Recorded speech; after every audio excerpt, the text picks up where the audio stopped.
ça va, Montreux? Ça va toujours bien? Oui. Ok, moi je viens vous parler du fléau de notre époque. Vraiment, je pense qu'il nous arrive de plus grave à l'heure actuelle, c'est les enterrements de vie de garçon, enterrements de vie de jeune fille. Ça me déprime, j'en peux plus. Moi j'ai 31 ans, donc tous les week-ends j'en vis un.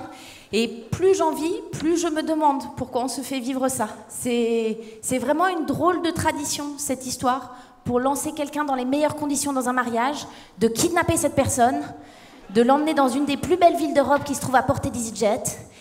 Et là-bas, t'es à 4,8 g pendant 36 heures, tu vois rien du tout.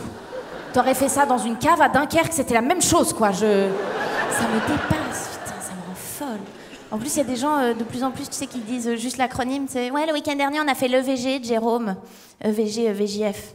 Il y a des gens qui l'écrivent parce que c'est long, j'entends. Il y a des gens qui le disent avec leur bouche. S'il y en a ce soir dans la salle, tuez-vous tous. Vraiment. C'est dégueulasse. Moi, à chaque fois, en plus, qu'on me dit EVG, j'entends IVG. Je suis là, ah, vous êtes allé fêter son avortement à Budapest? Fun! Ça me déprime, j'en peux plus de voir surtout sur les réseaux sociaux les photos d'enterrement de vie de jeune fille sur les réseaux sociaux, ça me rend dingue, c'est hyper agaçant. Vous voyez un peu la structure, photo d'enterrement de vie de jeune fille, Instagram, Facebook, c'est toujours un peu la même chose, photo d'enterrement de vie de jeune fille, c'est toujours une espèce de grappe de 8 connasses sur les ramblas comme ça, avec des t-shirts assortis, tu sais qu'elles ont imprimé pour l'occasion, tu sais, les loulous à Charlotte. Ah ouais, Charlotte?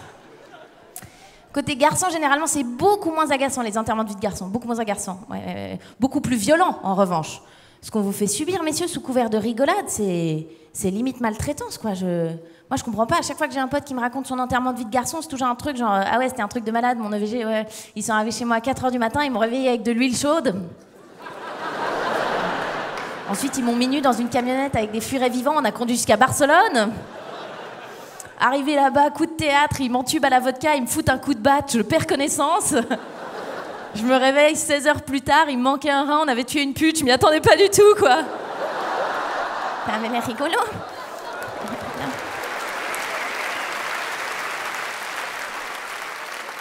En même temps, c'est un peu hypocrite ce que je dis, parce que moi-même, j'ai organisé mon enterrement de vie de jeune fille il y a 2 ans, parce que je me suis mariée il y a 2 ans. Oui, restez assis. Et alors, non, c'est très sympa pour les gens qui l'ont jamais fait dans la salle. C'est très sympa de se marier.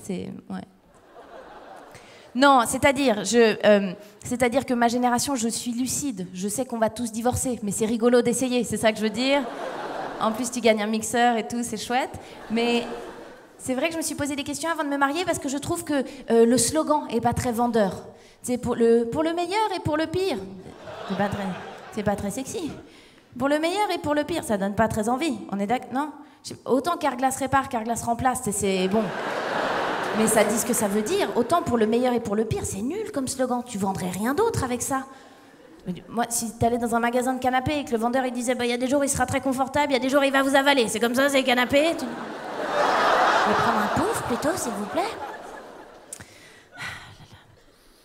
Mais tout ça pour dire, aujourd'hui, moi, très heureuse, en couple, très bien, comme Hakim. Vous aussi, j'espère. Ouais, hein? Ouh. Non, alors heureuse, c'est vrai, c'est un grand mot. Hein, c'est-à-dire qu'aujourd'hui, c'est difficile quand même d'être... Enfin, le monde est en flammes quand même, un petit peu. Hein, j'ai l'impression que je vous spoil. Mince, vous avez pas lu Internet récemment? Ouais, non, tout le monde est formel, le monde est foutu. En tout cas, sur le plan du climat, moi, ça m'angoisse énormément. Vraiment, ça me... Le fait qu'on parle de plus en plus de la crise climatique, moi, ça me fait vivre des nouveaux crève-cœurs, des trucs que j'avais pas avant, j'ai des nouvelles peines. Typiquement, aujourd'hui, j'ai de la peine pour la disparition d'espèces, je savais même pas qu'elles existaient. C'est pour ça que je regarde plus de documentaires animaliers. Parce que c'est toujours la même chose. Au début du documentaire, je découvre une espèce. Genre, aujourd'hui, on va vous parler de la raimanta des Dardanelles. Et moi, je suis là, waouh! Elle est fluorescente un jour sur 2. Wow! Et elle respire par le cul. Wow! Et moi, je regarde ça pendant 1 heure et je suis fascinée. Je me dis, on sent la main du divin, l'harmonie, la grâce, c'est incroyable, la force de la nature. Et c'est toujours la même chose. Au bout d'1 heure, le présentateur, il revient et dit, et il n'en reste plus que 16. Mais putain! On est se rencontrer en plus. Ça me déprime, moi, ces histoires de réchauffement climatique. Du coup, quand j'essaie de penser à des trucs qui vont mieux, je me concentre sur des choses qui vont mieux sur la planète. Il y a des trucs qui vont mieux sur la planète en ce moment. On est d'accord? Ouais. Les rapports hommes-femmes, j'ai l'impression que c'est en train d'aller mieux. Un peu. Ouais. Bof. Non, je sais, il y a toujours des femmes sceptiques dans la salle quand je dis ça. Je pense que c'est en train d'aller mieux, mais on ne le ressent pas parce qu'on parle des problèmes. Du coup, on a l'impression qu'il n'y a que ça. Tu vois ce que je veux dire? Là, on est à cette période de l'histoire homme-femme où c'est comme si on venait d'ouvrir la boîte et on était là, putain, mais tout le monde se faisait violer, en fait. C'est vrai, oui. On est dans la partie mauvaise ambiance, mais je pense que ça va aller vers le mieux. Après, évidemment, il reste plein de trucs à régler. Il y a plein d'inégalités hommes-femmes. Et il y en a même des anodines qui, après, je pense, sont facteurs de plus grandes inégalités.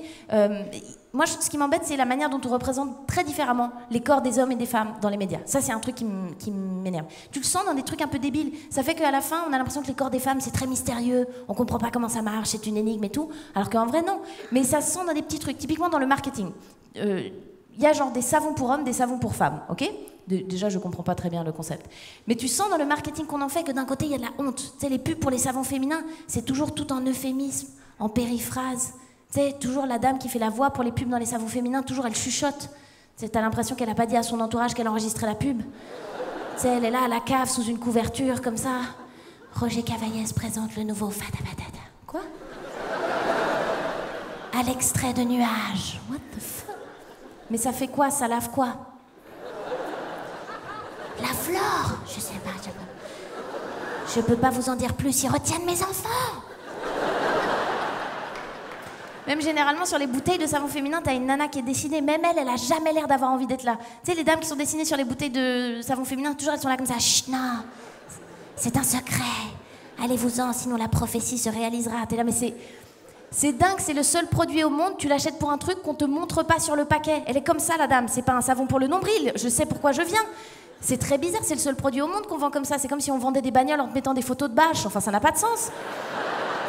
Et à chaque fois, elle te le cache comme si c'était un truc très grave. Tu te dis, mais qu'est-ce qui se passe? Mais peut-être qu'un jour, elle va enlever la main, il y a un puma qui va te sauter dessus, elle sera là, je vous avais dit que c'était dangereux, bordel. Je sais pas.